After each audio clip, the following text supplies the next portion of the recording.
Badamba block ଅନ୍ତର୍ଗତ ଜମାଦେଇପୁର ଗାଁ। ଚାରିପଟେ ଧାନ ଆଖୁ ଫସଲ କ୍ଷେତ ଲମ୍ବି ଯାଇଛି ଦୂର ଉଚ୍ଚ ପାହାଡ଼ମାନଙ୍କ ପର୍ଯ୍ୟନ୍ତ। ଗାଁରେ ସବୁ ପର୍ବପର୍ବାଣି ବଡ଼ ଧୁମଧାମରେ ପାଳନ କରାଯାଏ। ସବୁଠୁ ପ୍ରସିଦ୍ଧ ଉତ୍ସବ ଅଟେ ଚୈତ୍ର ମାସ ଶୁକ୍ଳପକ୍ଷ ଶ୍ରୀରାମ ନବମୀ। 14 ଦିନର ଏହି ଉତ୍ସବ ଗାଁ ଲୋକମାନଙ୍କ ମନରେ ଭରିଦିଏ ଆଧ୍ୟାତ୍ମିକ ମନୋରଞ୍ଜନର ଉଲ୍ଲାସ। ବିଭିନ୍ନ ଚରିତ୍ର ପାଇଁ ଲୋକମାନେ ଓ ପିଲାମାନେ ନିଜକୁ ପ୍ରସ୍ତୁତ କରୁଥାନ୍ତି ଜୋରସୋରରେ। ରାମ ଜନ୍ମଠୁ ନେଇ ସୀତାହରଣ ଏବଂ ରାବଣ ବଧ ଏସବୁର ନିର୍ଦ୍ଦେଶନା ଦାୟିତ୍ୱ ଗୁରୁ ଶ୍ରୀ ଗଦାଧର ସ୍ୱାଇଁଙ୍କ ଦାୟିତ୍ୱରେ ଥିଲା।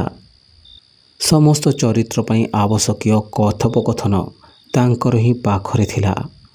ଯାହାର ଯେଉଁ ଚରିତ୍ର ଅଭ୍ୟାସ କରିବାର ଥିବ ସେ ଆସି ତା'ର ଫଟୋ ଉଠାଇ ନେଇ ଅଭ୍ୟାସ କରେ।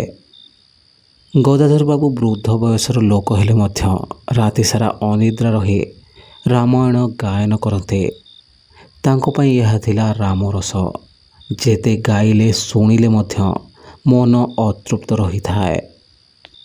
ସବୁ ସାଜସଜ୍ଜା ପାଇଁ ଚାନ୍ଦା ଆଦାୟ, ରାମ ମନ୍ଦିର ଓ ନାଟକ ମଣ୍ଡପ ସଜାସଜି ହେବା ଆରମ୍ଭ ହୋଇସାରିଥିଲା। ସାନ ଝିଅ ଲଳିତାର ଶାଶୁଘରକୁ ନିମନ୍ତ୍ରଣ ପତ୍ର ଦେବା ପାଇଁ ଗଦାଧର ବାବୁ ନିଜ ବଡ଼ ପୁଅ ସୁଧାଂଶୁକୁ ପଠାଇଥିଲେ। ତେବେ ତାଙ୍କର ବଡ଼ ଝିଅ ମମତାର ଶାଶୁଘରକୁ କିଛି ଉପହାର ସହିତ ରାମନବମୀ ପାଇଁ ନିମନ୍ତ୍ରଣ ପତ୍ର ଦେବା ପାଇଁ ସେ ନିଜେ ବାହାରି ପଡ଼ିଲେ। ଅପରାହ୍ନ 3:30ଟାରୁ ବାହାରିଲେ ନିଜ ବାଇକ୍ ଷ୍ଟାର୍ଟ କରି। ଗାଁର ତୋଟା ଭିତରର ପକ୍କା ରାସ୍ତା ଦେଇ ଯାଉଥାନ୍ତି। ଗଲାବେଳେ ସେପଟେ ତୋଟା ମଝିରେ ମଶାଣିରେ ଧୂଆଁ ନିର୍ଗତ ହେଉଥିବାର ଏକ ଚିତ୍ର ଦେଖି କିଛି ସମୟ ସେଠାକୁ ଅନାଇଲେ। ପୁଣି ଆଗକୁ ଦେଖି ଚାଲିଲେ ନିଜ ସମୁଦିଙ୍କ ଗୃହ ଅଭିମୁଖେ। ସେଠାରେ ପହଞ୍ଚିବା ପରେ ଆତିଥ୍ୟ ଗ୍ରହଣ କରି ନିମନ୍ତ୍ରଣ ପତ୍ର ଦେଇ ଫେରିଲା ବେଳକୁ ତାଙ୍କ ନାତୁଣୀ ନିକିତା ତାଙ୍କ ସାଙ୍ଗରେ ଜମାଦେଇପୁର ଯିବା ପାଇଁ ଜିଦ୍ ଧରି ବସିଲା।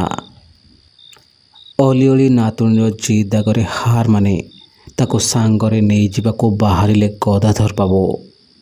ଯାଉଥିବା ସମୟରେ ମମତା ତାଗିଦ କରି ନିକିତାକୁ କହିଲା, ଝିଅ ମାମୁଁ ଘରେ ଦୁଷ୍ଟ ଜମା ହେବୁନି। ତୋ ବାପା ଆଉ ମୁଁ ପରଦିନ ଯିବୁ। ଦୁଷ୍ଟ ହେଲେ ତୁ ସୁଧାଂଶୁ ମାମୁଁକୁ କହି ସିଧା ଏଠାକୁ ପଠାଇଦେବି। ମମତାଙ୍କ ଏ ତାଗିଦକୁ ନିକିତାର ଭାରି ଡର। କିନ୍ତୁ ଆଜି ଅଜାଙ୍କ ସାଥିରେ ଜମାଦେଇପୁର ଯିବାର ଖୁସିକୁ ଏ ତାଗିଦର ପ୍ରହାରରେ ନଷ୍ଟ କରିବାକୁ ଚାହୁଁନଥିଲା ସେ। ଏପରି କଥା ହେଉ ହେଉ ଆସି ସନ୍ଧ୍ୟା ହୋଇ ଆସୁଥାଏ। ଡେରି ନକରି ଜମାଦେଇପୁର ଅଭିମୁଖେ ବାହାରି ପଡ଼ିଲେ ଗଦାଧର ବାବୁ। ବାଟସାରା ନିକିତା ନିଜ ମାମୁଁ ଘର ଲୋକଙ୍କ ବିଷୟରେ ଗଦାଧର ବାବୁକୁ ପଚାରି ବୁଝୁଥାଏ। ଏପରି ଧୀରେ ଧୀରେ ଜମାଦେଇପୁର ପାଖାପାଖି ପହଞ୍ଚିଲେ ସେ ଦୁଇଜଣ। ଆରମ୍ଭରୁ ଲମ୍ବା ତୋଟା ଆମ୍ବ ଗଛମାନ ଡାଳଗୁଡ଼ାକ ରାସ୍ତା ଉପରକୁ ମାଡ଼ି ଆସିଥାଏ। ସନ୍ଧ୍ୟା ହୋଇ ଅନ୍ଧାର ଯୋଗୁଁ ତୋଟାର ପରିବେଶ ଭାରି ଭୟାନକ ଦେଖାଯାଉଥାଏ ସେଦିନ। ନିକିତା ପଛ ସିଟ୍ରେ ବସି ଅଜାଙ୍କୁ କୁଣ୍ଢାଇ ଡାହାଣ ପଟକୁ ଅନାଇଥାଏ। ହଠାତ୍ ବାଇକ୍ ଠାରୁ ସ୍ୱଳ୍ପ ଦୂରରେ କଳା ବିଲେଇଟିଏ ରାସ୍ତା ଉପରେ ବସି ବାଇକ୍କୁ ଚକ୍ ଚକ୍ ଆଖିରେ ଏକ ଆଖିଆ ହୋଇ ଚାହିଁ ରହିଥିବାର ଦେଖି ଗଦାଧର ବାବୁ କିଛି ସମୟ ପାଇଁ ଆଶ୍ଚର୍ଯ୍ୟଚକିତ ହୋଇଥିଲେ। ବାଇକ୍ର ଗତି କମାଇ ଜୋରରେ ହର୍ଣ୍ଣ ବଜାଇ ସେ ବିଲେଇକୁ ହଟେଇବାକୁ ଚେଷ୍ଟା କଲେ।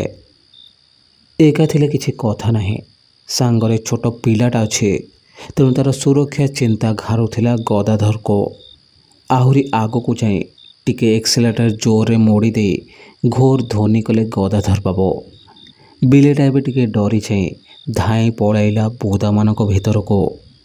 ହଠାତ୍ ନିକିତା ତୋଟା ଭିତରକୁ ଦେଖି କାହାକୁ ଡାକିଲା, ହେ କନକାଇ, ତୁମେ ଏଠି କ'ଣ କରୁଛ?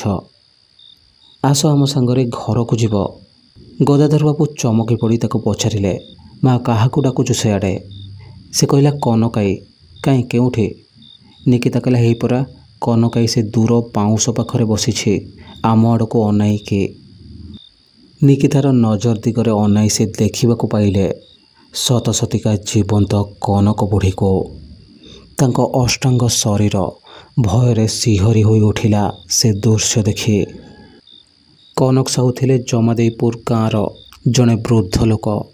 ବସନ୍ତ ସାହୁଙ୍କ ଧର୍ମପତ୍ନୀ। ସମ୍ପର୍କରେ ସେମାନେ ଗଦାଧର ବାବୁଙ୍କର ଭାଇ ଏବଂ ଭାଉଜ ହେବେ।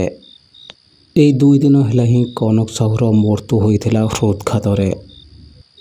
ଅପରାହ୍ନରେ ବାହାରିଲା ବେଳେ ସେ ଚିତା ଆଡ଼କୁ ଦେଖି ହିଁ ଗଦାଧର ବାବୁ ଝିଅର ଶାଶୁ ଘରକୁ ଯାଇଥିଲେ। ମଲା ଲୋକଟା କେମିତି ବସିଛି ପୁଣି ନିଜ ଚିତା ପାଖରେ ଭାବୁଥାନ୍ତି ସେ। ନିକିତା କହୁଥାଏ, ଅଜା ଦେଖ ଏ କନକାଇ କିଛି ମାଗୁଛି ଆମକୁ।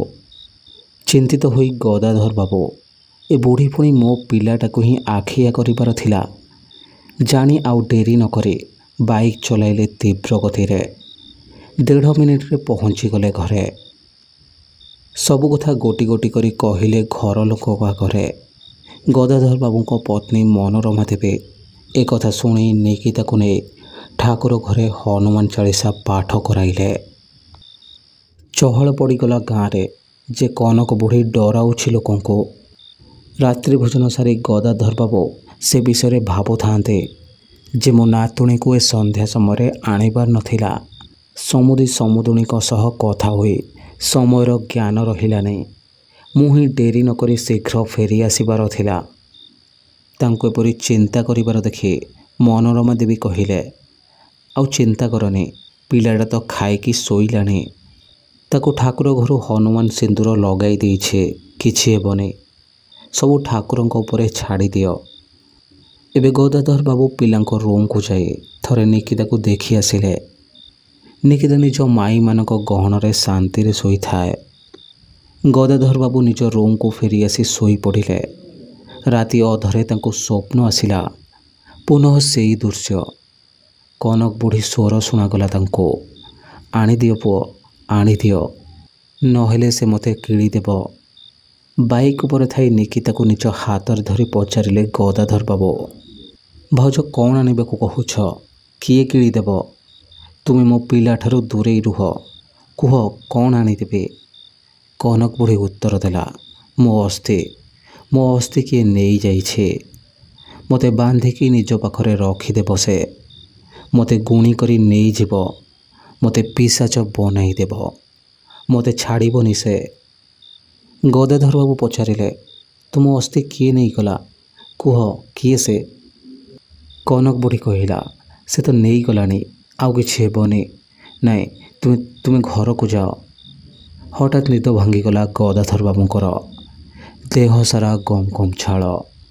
ମନୋରମା ଦେବୀ ପଚାରିଲେ, ଆରେ କ'ଣ ହେଲା ତୁମର? କ'ଣ ଗୁଣୁଗୁଣୁଥିଲ? ଗଦାଧର ବାବୁ ଉଠିପଡ଼ି କହିଲେ, କନକ ଭାଉଜଙ୍କୁ ସେଇ ସ୍ୱପ୍ନରେ ଦେଖିଲେ ଯେଉଁଠି ଆଜି ସନ୍ଧ୍ୟାରେ ଦେଖିଥିଲେ। ତାଙ୍କ ଅସ୍ଥି କିଏ ନେଇଯାଇଛି। ମନୋରମା ଦେବୀ କହିଲେ, ତାଙ୍କ ଦଶାହ ନ ହେଲା ପର୍ଯ୍ୟନ୍ତ ତାଙ୍କ ଅସ୍ଥିକୁ ଘର ବାହାରେ ନଡ଼ା ତିଆରି ଶୁଦ୍ଧି ଘରେ ରଖିବାକୁ ଦିଆଯାଇଥିବ। ସେଇ କଥା ହୋଇଥିବ। ତୁମେ ଶୋଇପଡ଼। ଗଦାଧର କଥା ଶୁଣି ଆଶ୍ୱସ୍ତ ହୋଇ ପୁନଃ ଶୋଇଗଲେ। କିନ୍ତୁ ତାଙ୍କର ସେ ସନ୍ଧ୍ୟାବେଳର ଘଟଣା ଏବେ ବି ଭୁଲିବା କଷ୍ଟକର ଥିଲା। ସେ ନିଜେ ନହେଲେ ନାହିଁ, ନିକିତା ମଧ୍ୟ ଦେଖିଛି। ପରଦିନ ସକାଳେ ଏକଥାକୁ ସେ ଜଣେ ପିଣ୍ଡଦାତା ବ୍ରାହ୍ମଣକୁ ଯୋଗାଯୋଗ କରି ସବୁ କଥା କହିଲେ। ବ୍ରାହ୍ମଣ ଜଣଙ୍କ ସବୁ ଘଟଣା ଶୁଣି ଶେଷରେ କହିଲେ, ଘଟଣା କ'ଣ ହୋଇଛି ସେଥିରେ କିଛି ସ୍ପଷ୍ଟ ଜଣାପଡ଼ୁନି। ତାଙ୍କ ଅସ୍ଥିକୁ କିଏ ନେଇଯାଇଛି? ଯଦି ବା ତାଙ୍କ ଅସ୍ଥିକୁ କେହି କଳା କୁହୁକ ପାଇଁ ବ୍ୟବହାର କରୁଛି, ତାହେଲେ କାଳ ବିଳମ୍ବ ନ କରି ତାଙ୍କ ଚିତା ପାଉଁଶରେ ଗଙ୍ଗାଜଳ ଢାଳି ଶୁଦ୍ଧି କରିବାକୁ ହେବ। ଗଦାଧର ବାବୁ ଠିକ୍ ସେଦିନ ଅପରାହ୍ନରେ ଅଭିମନ୍ତ୍ରିତ ଗଙ୍ଗାଜଳ ନେଇ ବସନ୍ତ ସାହୁଙ୍କ ଘରେ ଦେଇ ଆସିଲେ। ତାଙ୍କ ପୁଅ ଏ ଜଳକୁ ନେଇ ମଶାଣିକୁ ଗଲେ ଓ ଚିତା ଭସ୍ମ ଉପରେ ପକାଇଦେଲେ। ତା ପରଦିନ ମମତା ଓ ଲଳିତାଙ୍କ ଶାଶୁଘର ଲୋକ ଆସିଲେ। ରାମନବମୀ ପୂଜା ଆରମ୍ଭରେ ତାଙ୍କ ସମସ୍ତ ଘର ଲୋକ ବ୍ରତ ଧାରଣ କରି 14 ଦିନ ସଂକଳ୍ପ କଲେ। ଏହା ପରଠାରୁ ଗଦାଧର ବାବୁଙ୍କୁ ଏପରି କୌଣସି ସ୍ୱପ୍ନ ଆସିନାହିଁ।